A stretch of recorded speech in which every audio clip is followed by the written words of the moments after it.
శ్రీ మహాజనాధిపతయే నమః. శ్రీ గురుభ్యో నమః. కృష్ణం వందే జగద్గురుం. చాలా దూరం వెళ్ళిపోయారు పాండవులు. ధృతరాష్ట్రుడి యొక్క ఆదేశానుసారం ఈ ప్రాతికామి వాళ్ళ దగ్గర చేరుకున్నాడు. చేరుకొని ఉపాస్తీర్ణ సభా రాజన్ను అక్ష్వానుక్త యుధిష్ఠిర ఏ పాండవ దివ్యేతి పితాహేతి భారత. రాజా యుధిష్ఠిర, సభ మళ్ళీ సమాయత్తమైంది, మీకోసం నిరీక్షిస్తున్నది సభ. తమ తండ్రి అయిన ధృతరాష్ట్రుడు మళ్ళీ వచ్చి జోదవాడమని ఆజ్ఞాపించారు అన్నాడు.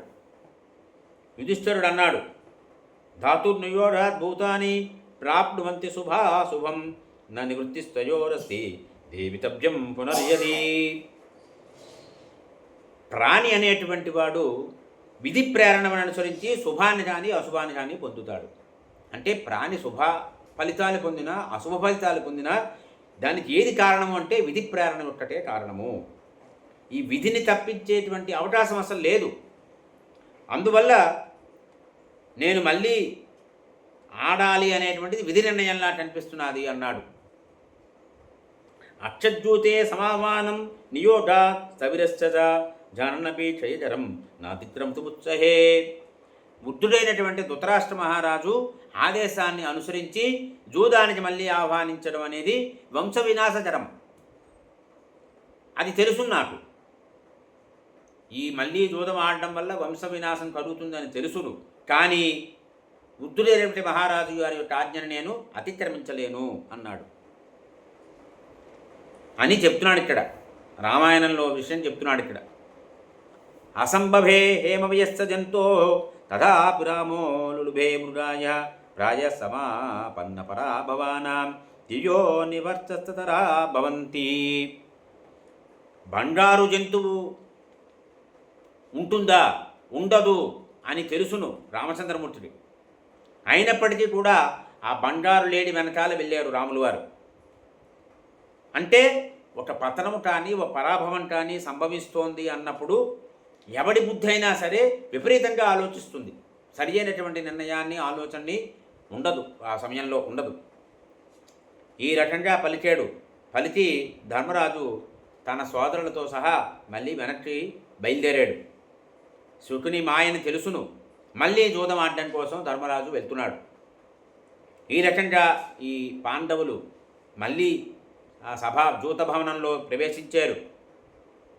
అక్కడ ఉన్నటువంటి వాళ్ళ మిత్రులు అంటే పాండవుల హితం కోరేటువంటి వాళ్ళందరూ కూడా బాధపడ్డారు. అయ్యో ఎందుకు వచ్చారే అనుకున్నారు.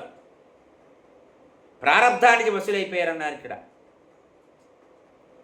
ప్రారబ్ధానికి వసూలైపోయినటువంటి పాండవులు సర్వలోకాలకి వినాశాన్ని కలిగించేటువంటి జూదం ఆడడం కోసం సుఖంగా ఆడి వచ్చి కూర్చున్నారు మళ్ళీ. అప్పుడు శకుని అన్నాడు,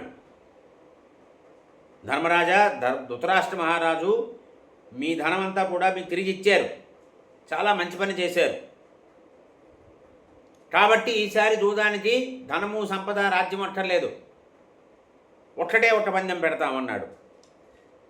మీరు ధరత జూదంలో గెలిస్తే మేము 12 సంవత్సరాలు ముడ చర్మాలు ధరించి అరణ్యవాసం చేస్తాం. 13వ సంవత్సరం మనుషుల మధ్యనే ఉండాలి, అజ్ఞాతంగా గడపాలి. అజ్ఞాతవాసం కనుక భంగమైతే మళ్ళీ 12 సంవత్సరాలు అరణ్యవాసం చెయ్యాలి. మేము మిమ్మల్ని ఓడించినట్లయితే ద్రౌపదితో పాటు మీరు 12 సంవత్సరాలు అరణ్యవాసం చెయ్యండి, 13వ సంవత్సరం అజ్ఞాతవాసం చెయ్యండి. అజ్ఞాతవాసంలో భండం కలిగితే మళ్ళీ అరణ్యవాసం చెయ్యండి అన్నాడు శకుని. యుధిష్ఠిరా, ఈ నిర్ణయంతో రావయ్యా, మళ్ళా పాచికలు వేద్దాం, మాతో జూదం ఆడు అన్నాడు. అక్కడ ఉన్నటువంటి సభలో ఉన్న సభ్యులందరూ కూడా చేతులు పైకెత్తారు. చాలా బాధతో ఉన్నారు. వాళ్ళందరూ కూడా ఏమవుతుందో ఉత్కంఠతో ఉన్నారు, ఉద్విగ్నంతో ఉన్నారు, కలవరపాటుతో అన్నారు. ఓహో దిగ్బాంధవానైవం బోధయంతి మహద్భయం బుద్ధేన్నవా బుద్ధేదు అయం వే భరతర్షభ. అయ్యో, బంధువులైనటువంటి యుధిష్ఠిరుడికి తన మీదకి వస్తున్నటువంటి ప్రమాదం ఏమిటో తెలియటం లేదు. సబుద్ధితో ఈ విషయం అర్థమవుతున్నదో లేదో యుధిష్ఠిరుడికి అన్నారు. ఈ లోటులు ఈ రకంగా అనుకుంటున్నారు. యుధిష్ఠిరుడు మొగమాటంతో ఉన్నాడు. ధృతరాష్ట్రుడు చెప్పినది చెయ్యాలంతే. పెద్ద తండ్రి అయినటువంటి వృద్ధుడైనటువంటి ధృతరాష్ట్రుడు ఏది చెప్తే చెయ్యాలి అనేటువంటి వచన పాలన దీక్షలో ఉన్నాడు యుధిష్ఠిరుడు.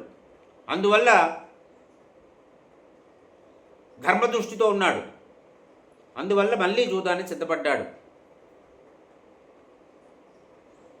అనుకున్నాడు, జానన్నపి మహాబుద్ధి పునర్జూతమనువృత్తయత్తు అప్యాపన్నో వినాశస్సాతు పురుణామితి చింతజన్నో.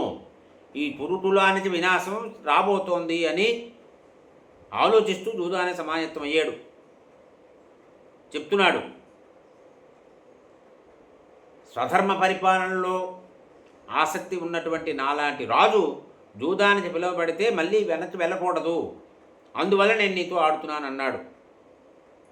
అని ఏవం దైవబలావిష్ట ధర్మరాజో యుధిష్ఠిర భీష్మద్రోడేర్వాయమాన విదురేణ తదేమత యూచ్చున కృపేనాథ సంజయేన భారత గాంధార్యా పృథయా చైవ భీమార్జున యమయస్తద విచన్నేన చ వీరేణ ద్రౌపద్య ద్రోణినా తదా సోమదత్తేన తదా బాల్యీకేన చ ధీమత వార్యమానోపి సతతం నచ రాజా నియచ్చతి.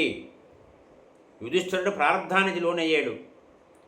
భీష్మ, ద్రోణ, విదుర, యూత్సు, కృప, సంజయ, గాంధారి, పృథ, భీమ, అర్జున్, నకుల, సహదేవులు, వికర్ణుడు, ద్రౌపది, అశ్వత్థామ, సోమదత్తుడు, బాల్యకుడు వారందరూ కూడా వారిస్తున్నారు ధర్మరాజుని. అయినప్పటికీ ధర్మరాజు జూదా నుంచి మరలలేదు, జూదం ఆడడానికి వెళ్ళాడు. అప్పుడు శకుని అన్నాడు, మా దగ్గర గోవులు, గుర్రాలు, ఆవులు, మేకలు, గొర్రెలు, ఏనుగులు, డబ్బు, బంగారం అన్నీ ఉన్నాయ్యా, అయినా సరే అవేమీ మేము పందెంలో పెట్టడం లేదు, వనవాసం ఒక్కటే మా పందెము. మీరైనా మేమైనా ఎవరు ఓడిపోతే వాళ్ళు వనవాసం చెయ్యాలి, అరణ్యాల్లో నివసించాలి అన్నాడు. ఈ 13వ సంవత్సరంలో అజ్ఞాతంగా నడపాలి, ఇదే నిర్ణయము, ఈ నిర్ణయంతో జూదం ఆడదామన్నాడు. ఆడేరు. సముక్షేపేన చైతేన వనవాసాయ భారత వ్యతిజగ్రాహతం పార్థ గృహం జగ్రాహ సౌబల జితమిచ్చేవ శకుని యుధిష్ఠిరమభాషత. వనవాసాన్ని పందెంగా పెట్టి ఒక్క మాటే పాచిరలు విసిరారు. ఆట ముగుస్తుందన్నారు. నియమాన్ని అంగీకరించాడు ధర్మరాజు. శకుని పాచిరలు వేశాడు. వేసి జితమిచ్చేవా, నేను గెలిచాను అన్నాడు ధర్మరాజు యుధిష్ఠిరుడితో. ఈ రకంగా రెండవసారి వచ్చి ధర్మరాజు మళ్ళీ జూదంలో ఓడిపోయాడు. దీని ప్రకారము 12 సంవత్సరాలు అరణ్యవాసము, 13వ సంవత్సరం అజ్ఞాతవాసము చేయాల్సిన పరిస్థితి పాండవులకి ఏర్పడింది. ఇదంతా కూడా ప్రారబ్ధవశము. విధి నిర్ణయం అలా ఉంది. విధి అటు తీసుకెళ్ళిపోతుంది. బుద్ధి కర్మానుసారి అని తీసుకెళ్ళింది అని చెప్తారు. స్వస్తి ప్రజాభ్య పరిపాలయంతాం న్యాయేన మార్గేణ మహీమహీసా గోబ్రాహ్మణేభ్య శుభమస్తు నిత్యం లోకా సమస్తా సుఖినో భవంతు. కాలే వర్షతు పర్జన్యః